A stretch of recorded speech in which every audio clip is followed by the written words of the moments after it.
In the beginning, there was darkness, and then, bang, giving birth to an endless expanding existence of time, space, and matter. Now see further than we've ever imagined, beyond the limits of our existence, in a place we call the universe.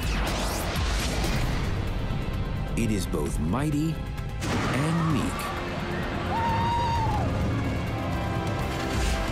Humanity's quest is to harness its power and escape its bonds. Holy cow! This is what an astronaut feels. It creates and breaks the stars, the planets, the galaxies, and directs their cosmic roller coaster ride. Gravity's our friend and our foe. Without it, life as we know it would end.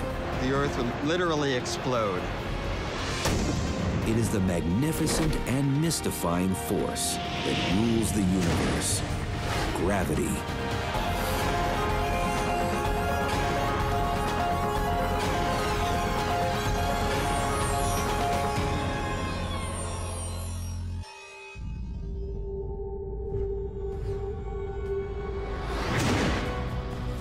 Gravity is the most pervasive force in the universe. It is at work on massive and minute scales, on the routine and the extreme. A surfer needs it to hang 10. When you ride a wave, you're going to slide down the front, and you're going to use that pull of gravity to get you going. It's your acceleration force. It's your accelerator. Gravity's your accelerator. A skier uses it to race downhill. A snowboarder must have it to get big air.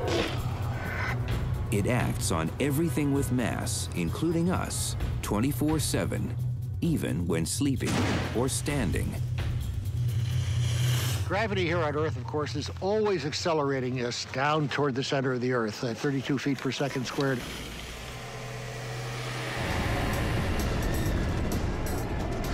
At a theme park, gravity is the galactic gas that makes roller coasters roar and people scream. The gravity of the Earth pulls us down, and that's going to make us go really, really fast.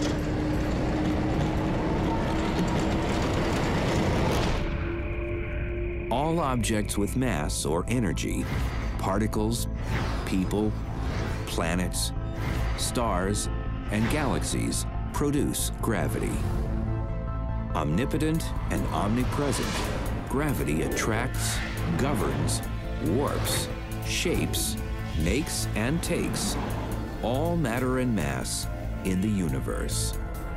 So it's pervasive. It acts on all things through extremely large distances, and nothing escapes its pull. It is gravity that holds our solar system together. The force of gravity is basically that thing that holds us on the planet, keeps us from flying off. It is the cosmic glue that binds all matter in the universe together. If you were to imagine taking two dice and putting them perfectly at rest out in the middle of space and separating them by a centimeter, then what you'd see is that over the course of an hour or so, those two dice would slowly come together and touch. Gravity made our world. Our sun formed from a vast cloud of gas that gravitationally contracted. Similarly, our Earth formed through the gravitational attraction of little particles, little bitty things, gradually growing into a bigger and bigger object. When it comes to gravity's pulling power, mass and distance matter. It depends on the masses of each object, the amount of matter within each object. So it's proportional to the product of the two masses. In other words, the bigger it is, the harder it pulls on other objects. But that's not all. And it's inversely proportional to the square of the distance between them. This means if you double the distance between two objects, the attraction or pull is only a quarter of its original strength. The pulling power of gravity lets it direct the motion and movement of all matter, however massive, in the universe. So you have whole galaxies, for example, in orbit around each other. Clusters of galaxies all orbit around their common center of mass.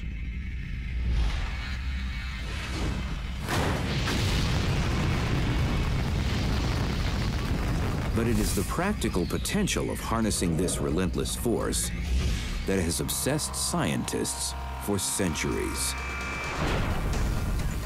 It would literally fall to Galileo Galilei, the 17th century truth seeker, to first recognize that gravity even existed.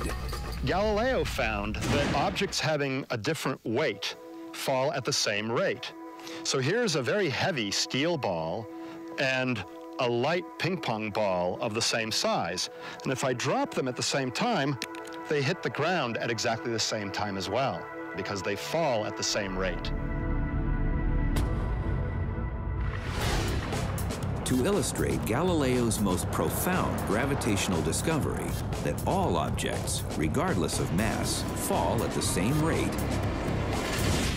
we take a ride on the mega-fast Super Manly Escape at Six Flags Magic Mountain in Southern California.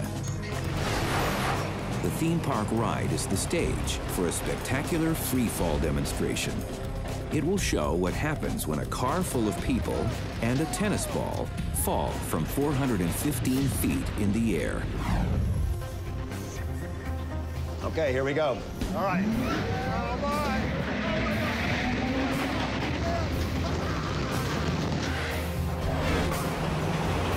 The riders are shot up the 41-story tall tower at 100 miles an hour. With their eyes open, gravity will help them see a superhero. Oh my God!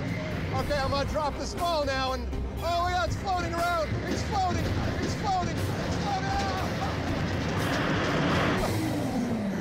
Oh, the wind blew the ball away that time. While we expect all objects to fall freely together, regardless of mass, on a windy day, results aren't always perfect. All right. Oh my God. At the very top of the ride, when upward motion has stopped, gravity takes over, and the downward freefall begins. Oh God, I'm gonna drop this ball, and it's gonna float. It's gonna float. Oh, it's floating. It's floating. Oh.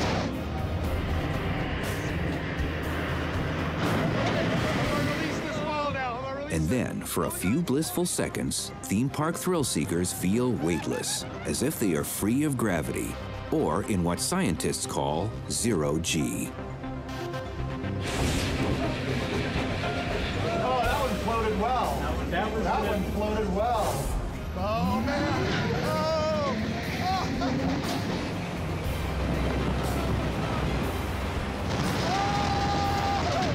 Oh. I'm gonna try dropping the ball. Oh. But zero G is just an illusion. In reality, gravity is running this ride. It's the force that yanks the car, the people, and the tennis ball, indifferent to their mass, back down to Earth at the same rate. Oh, that's a fantastic ride. I mean, feeling oneself drop is amazing. But what's really great is dropping the ball and seeing it floating above my face. Now, I mean, it's falling. I know it's falling, but I'm falling at exactly the same rate. It doesn't matter how massive something is. It falls under the force of gravity at exactly the same rate. Thanks to experiments like this, we now know that objects all fall at the same rate. But what would it take to launch a cannonball into orbit?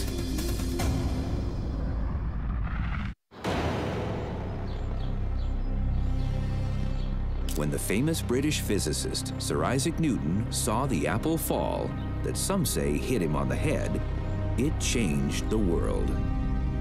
You got the apple falling from the tree, and he looks up and sees the moon in orbit around the Earth, and judges that not only is the apple falling to Earth, so too is the moon.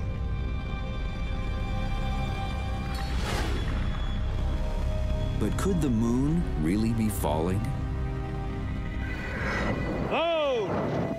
By thinking of a cannon and the trajectory of the ball it shoots, Newton used math to unlock a cosmic mystery.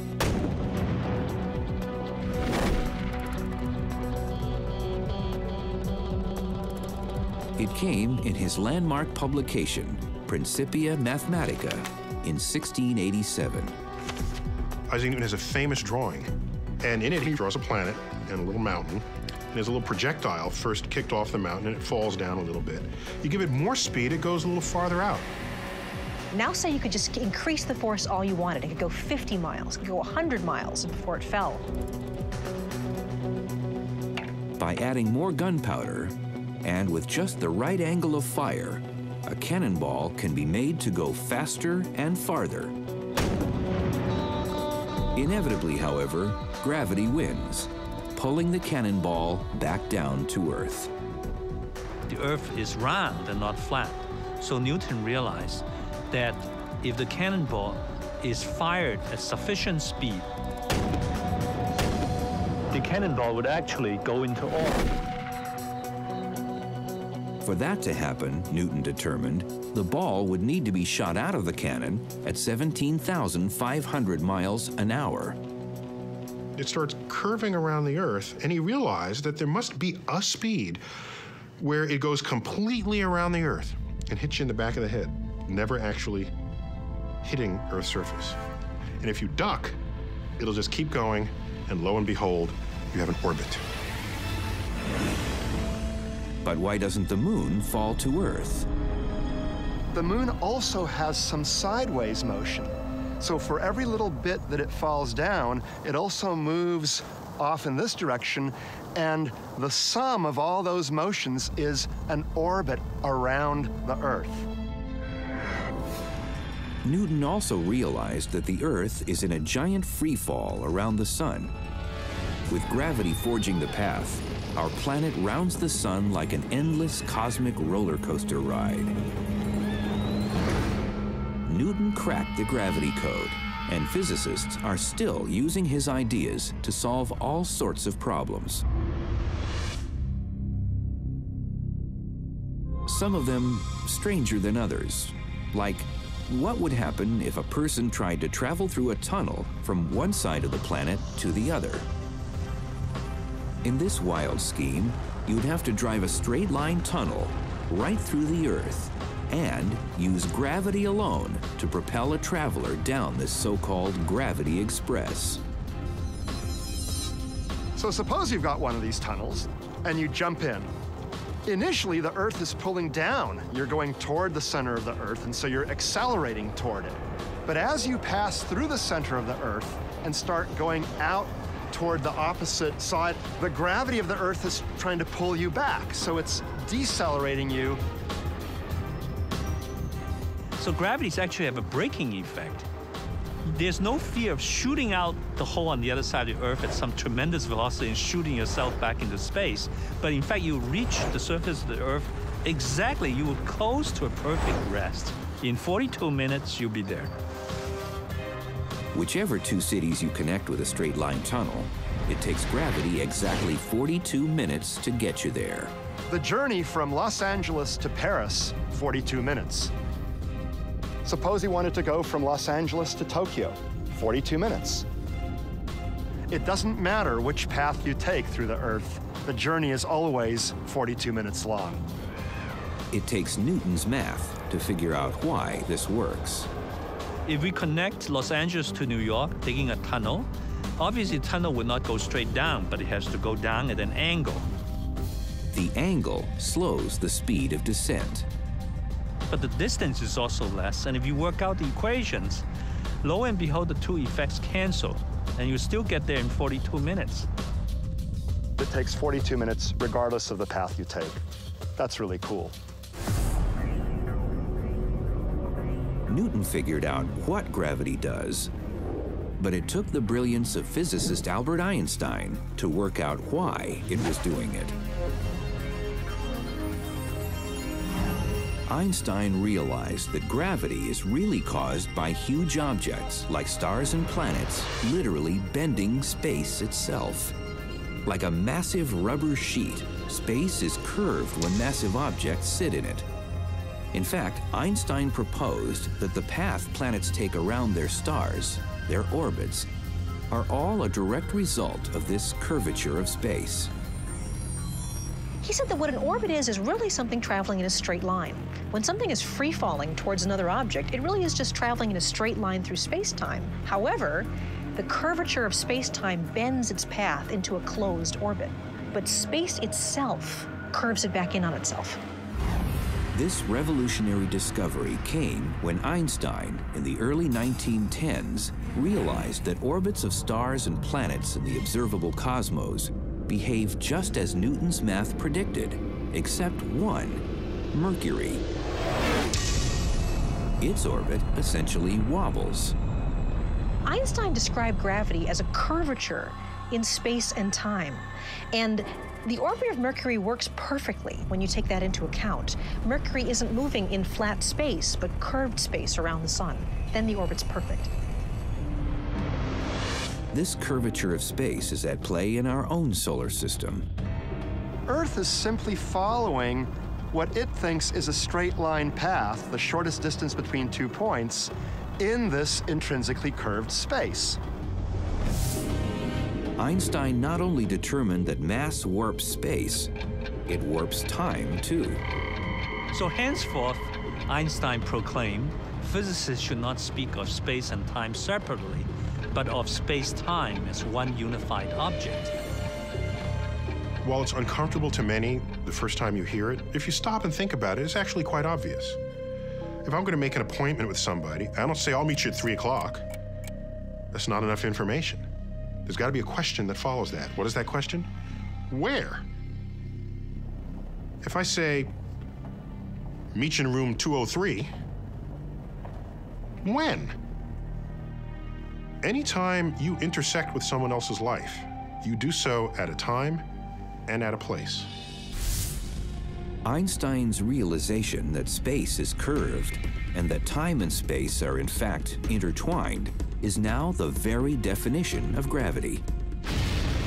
Liftoff of the Space Shuttle Discovery.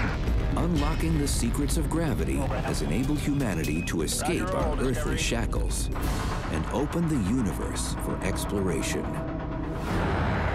But how can future astronauts on the long way to Mars survive the disabling effects caused by zero-G?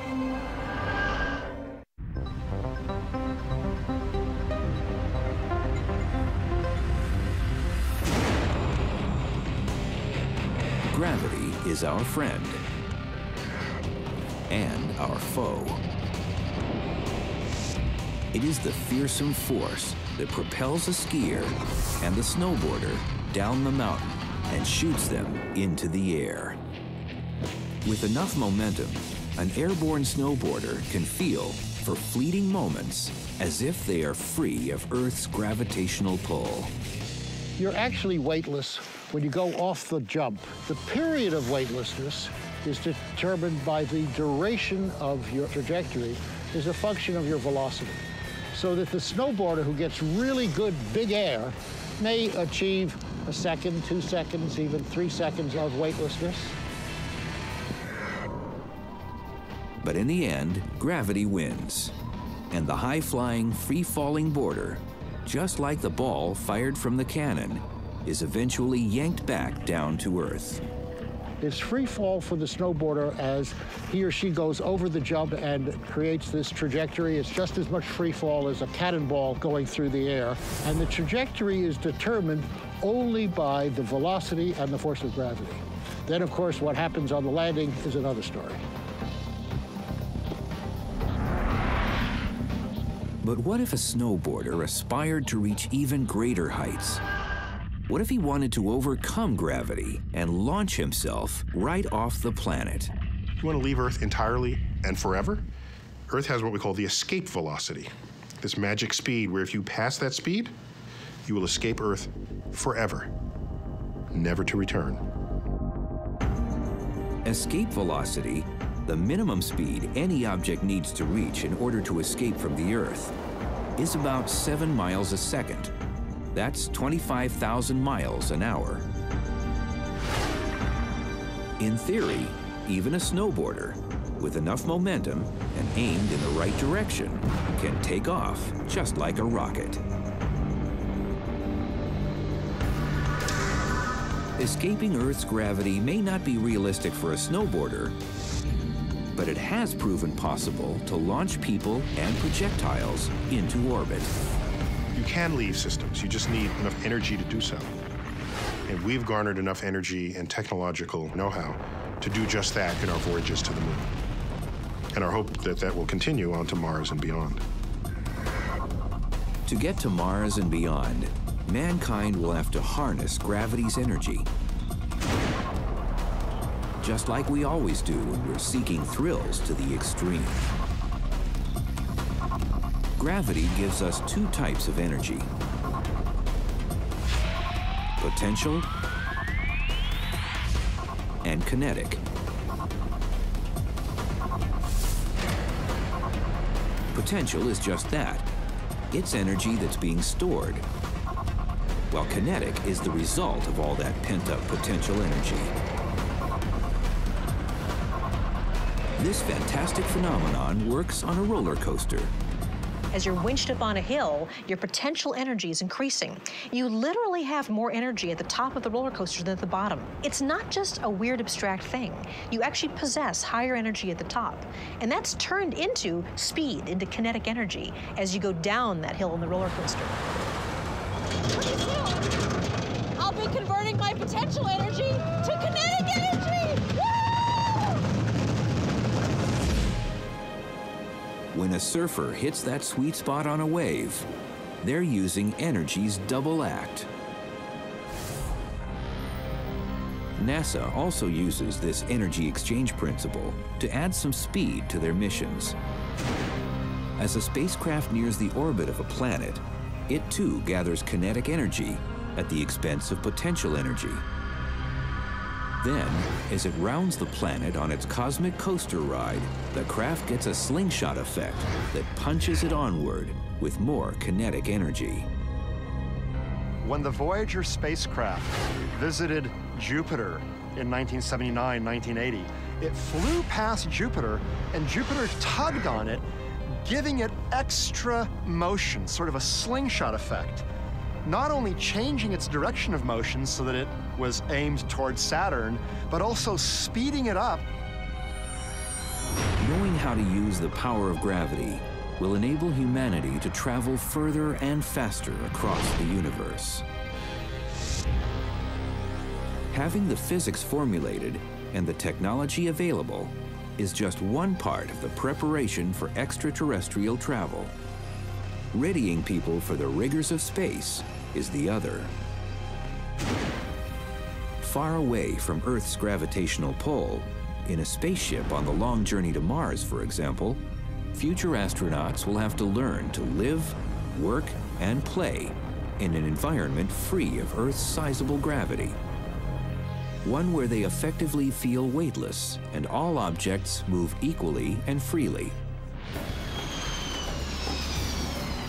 One fun way to experience the astronautical thrills and spills of space travel is to simulate it on a zero-G flight. I'm really looking forward to this. This is going to be an incredible experience. By riding the ultimate roller coaster, a specially modified zero-G Boeing 727 aircraft, astrophysicist Alex Filipenko is about to go on the ride of his life. It's going to be like a ball thrown up in the air. Weightless, because it will be in free fall. So I'll be floating around as though there's no ground holding me up. The zero-G flight flies between 24,000 and 32,000 feet. This is about the same altitude as a regular commercial jet. But that is where the similarity ends. The water's the next one. The path it follows is a series of coaster-like rolling hills in the stratosphere. Just like Superman the Ride, the Super Zero-G plane gathers potential energy as it climbs up at 45 degrees. Passengers feel this as an increase in weight. Gravity is measured in terms of G-forces. 1 G is the amount of gravity we feel standing on the surface of the Earth. I'm gonna get back down As the plane steeply climbs, accelerating upward, the gravity G count rises and people feel heavier. All right. Oh, the plane is accelerating us upwards at about 1.8 G at its maximum. As the flight approaches, then eases around the apex of the arc, the plane, as well as all the people inside it, are in effect in free fall. 0 G coming up. Oh, man. What an indescribable feeling. Holy cow. Oh, I'm out in free space.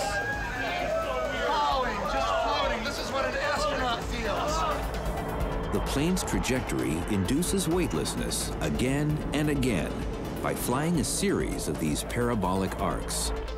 Even though they are within the cabin of a plane, the 0 G passengers are freely falling towards the Earth, just like skydivers. But what creates the sensation of weightlessness?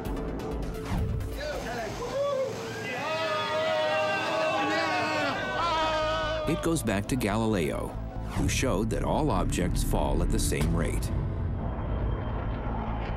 So as the plane and the people inside fall freely toward Earth, they maintain the same position relative to each other. And that is why they feel weightless.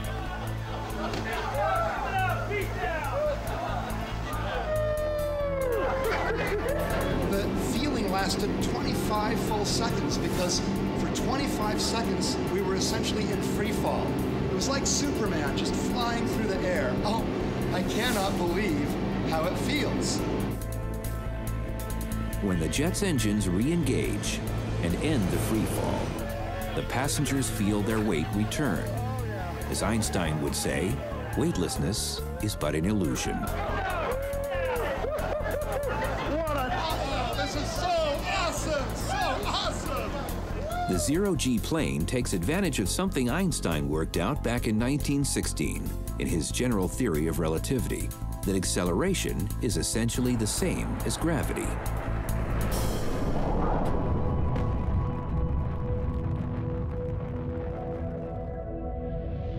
When you are thrust upward in a rocket or the 0 G plane, the G-forces you experience are the same as you would feel being tugged downward by the gravity of a massive object, like a planet.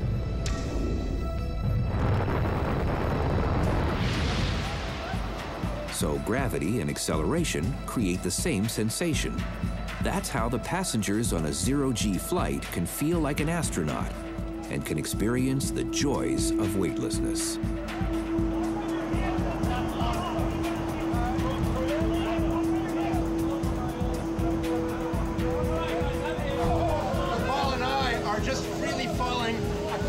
Natural path through curved space-time. This is what Einstein's theory says, independent of the mass. We all follow the same path. Oh yeah, this is unbelievable. On the 20-minute, 15 parabola flight, there's time in between the frights and delights to further taunt the laws of gravity.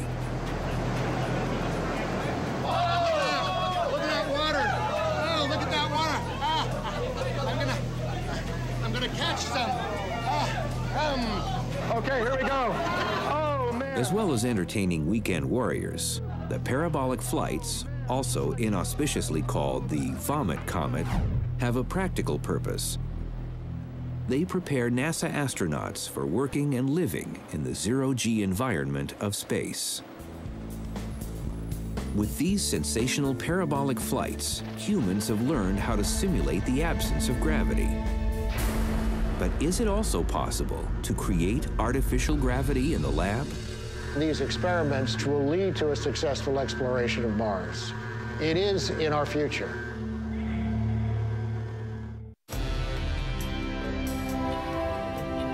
At the dawn of the 21st century, overcoming the bonds of gravity and escaping Earth's sizable tug have been realized.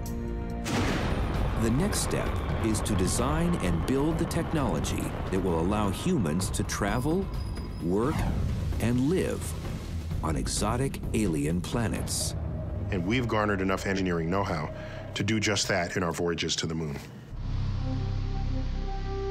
Thanks to state-of-the-art technology, humanity is on the brink of a new era in space exploration. The trip to Mars is beginning here at our laboratory at MIT. Artificial gravity may be one of the ways that we overcome the debilitating effects of weightlessness. Since the advent of the space age, scientists have been concerned with minimizing the life-threatening risks and damaging effects of being weightless at 0 G. The issues originally had to do with human survivability. We didn't even know, back in the Apollo period, how people would react to stays in space of more than a few hours. There was all kinds of concern about humans' ability to control a vehicle after being exposed to weightlessness for a long period of time. A mission to Mars would require astronauts to be away from Earth's gravity for at least 2, maybe 3 years. The human frame is simply not designed for the absence of terrestrial 1 G gravity. The architecture of our bodies is designed to withstand our weight under the forces of gravity. Gravity determines how our cardiovascular system reacts. So when you get out of bed and you go from being supine to upright, there's a regulatory system that keeps the blood pressure reacting against the forces of gravity. Experience has shown that being weightless for long periods leads to bone loss, muscle deterioration, and life-threatening blood clots. Aeronautical engineers at NASA and MIT are testing a personal centrifuge system that may mitigate the very real dangers. They protect their heart, their bones, their muscles, and even in these early experiments, we have every reason to believe that artificial gravity with short radius centrifuges may be the universal antidote that we're looking for to protect people on the long trip to Mars. Just like a theme park ride, spinning a subject artificially creates G-forces. To prevent motion sickness in the MIT ride, astronauts are conditioned to keep their heads still. By spinning a person at 30 revolutions a minute, the centrifuge imparts 1 G, the same force felt pulling down a person standing on Earth. Scientists hope that one day a trip to Mars will be a reality. On board, they believe there should be a personal centrifuge. To get their earthly gravity fill-up, 21st century astronauts could then just spend 1 hour a day on the machine. We get onto it for a brief period every day and get spun up quite fast. Spun up in what I'll call a spin in the gym. You go for your exercise, you go for your workout, you get your G tonic, your gravity tonic. While a trip to Mars may still be decades away, astrophysicist and seasoned skier Larry Young can dream of big air and the liberating gravity of Mars. On the surface, there is 3/8 the tug of Earth's gravity. Everybody likes to get some air. Everybody likes a little, but just think if we were on Mars. A person who weighs 100 pounds on Earth would feel as if they weigh 38 pounds on Mars. Although a Martian skier would fly down Olympus Mons at 1/3 of the speed they would on Earth, the lower gravity also means they could get at least 3 times the big air. In the case of gravity, it's mass that matters. The more mass you have, the stronger the pull of gravity. So when you think about what your weight would be on the Earth versus something more massive than the Earth, it's pretty direct. If something were twice as massive as the Earth, you'd weigh about twice as much. The big kahuna in our solar system is Jupiter. On that planet, a 100-pound person would weigh a whopping 254 pounds. Even if Jupiter had a solid surface, a skier there would have to fight for big air. What we already know about gravity, how it works and how it can be used for practical purposes, could, in theory, even save the planet from its ultimate cataclysmic fate. Here's how gravity can come to our rescue. gradually, in about 5 billion years, our sun will brilliantly flare, turn into a red giant, gloriously burn up, and die. As this comes to pass, our inner solar system is engulfed, and Earth's gravity and atmosphere will be radically altered.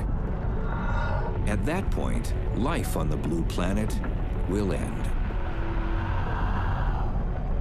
But astrophysicist Greg Laughlin has a plan to use gravity to save Earth.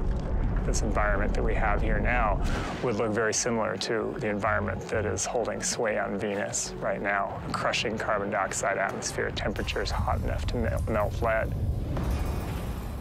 But rest assured, if the worst hypothetical happens, gravitational science could save Mother Earth. The one thing that we could do over the very long term is to somehow move the Earth's orbit out to a larger distance from the sun where the temperature isn't so high. And a way that you can do that, if you have enough time, if you have billions of years available to you, is to use a comet or an asteroid. This mega move would require astronauts and engineers aboard a spacecraft to maneuver the comet or asteroid just in front of the Earth. In order to be most effective, the comet has to fly very close to the Earth, within orbital radius or so of the Earth. Then, on the cosmic roller coaster, potential and kinetic energy are roused, and gravity does the rest. If that happens, then the comet pulls the Earth forward, the Earth pulls the comet backward, and the net result is that the Earth is given a boost. It's given a boost to a slightly higher orbital radius, slightly larger distance from the sun. And if you make one of these adjustments, one of these passages every 10,000 years or so, then the Earth over a period of 1 billion years can move at a fast enough pace outward to keep track with the steadily brightening sun. If, however, the experts get the math wrong and the big gamble doesn't work, all bets are off. And if you screw that up, then you can have a collision between the comet and the Earth. So a 100-kilometer object crashing into the Earth is absolutely an extraordinary disaster. It's the kind of thing that causes huge extinctions of gigantic numbers of species. Of course, this is only an extreme hypothetical scenario. But what is known for sure is that our continued existence today here on Earth is contingent on the presence of gravity. It allows for the perfect conditions for life and the pursuit of happiness. 1G produces the surfer's dream, a perfect wave. But the wild waters enjoyed on Earth are not the only kind of gravity-generated waves. There are cosmic waves so large, they roll across the entire universe. Tidal torrents of gravity-boosted particles roll across the cosmos. According to Einstein, these gravitational waves wash through the universe. But what are they? Any change in the gravity sends a ripple through that fabric of space that moves at the speed of light. That would be a gravity wave. And why do they happen? If you have two objects, two compact stars, each of which curves space around them, and they're orbiting one another, then the result is that these two curved regions create a wave, a ripple in the structure, in the shape of space that moves outwards, carrying energy with it. That's called a gravitational wave. I mean, literally, you can think about space and time having a wave, just like an ocean wave in it, that travels through the universe. Gravity waves are just the same. Any type of mass in motion, big or small, generates a gravitational wave.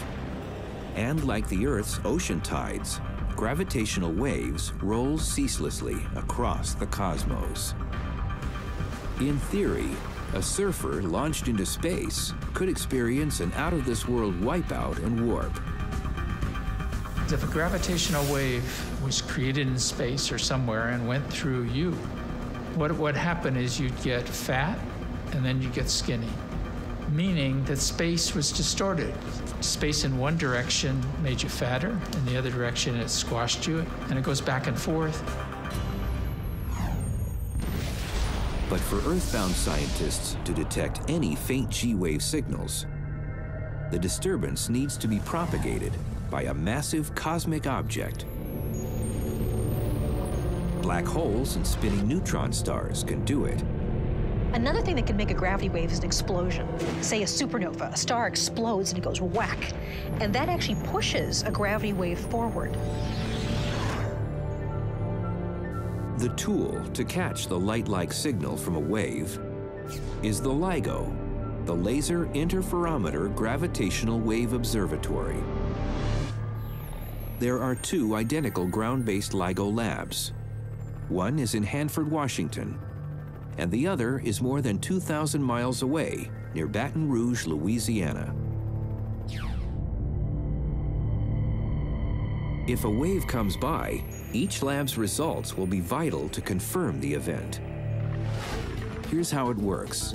Super polished glass mirrors are at the fulcrum of the interferometer, which is a tool that basically compares two light wave measurements and identifies the differences between them. Precision laser light is fired back and forth and split between two calibrated mirrors.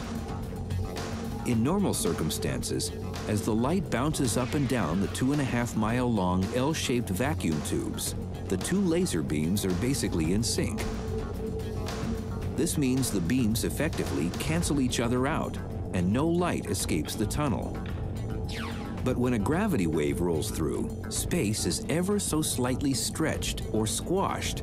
As a result, the laser beams are thrown out of phase, and only then a small amount of light is emitted. A tiny signal, less than the diameter of a human hair, 1/1000th the size of a proton, will register. Converted into a sound and a light signal, it will be seen and heard.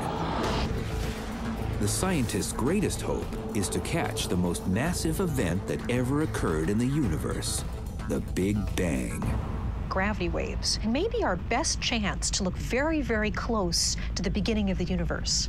About 300,000 years after the Big Bang, the universe was so dense, it was actually opaque to light. Light could not travel through it.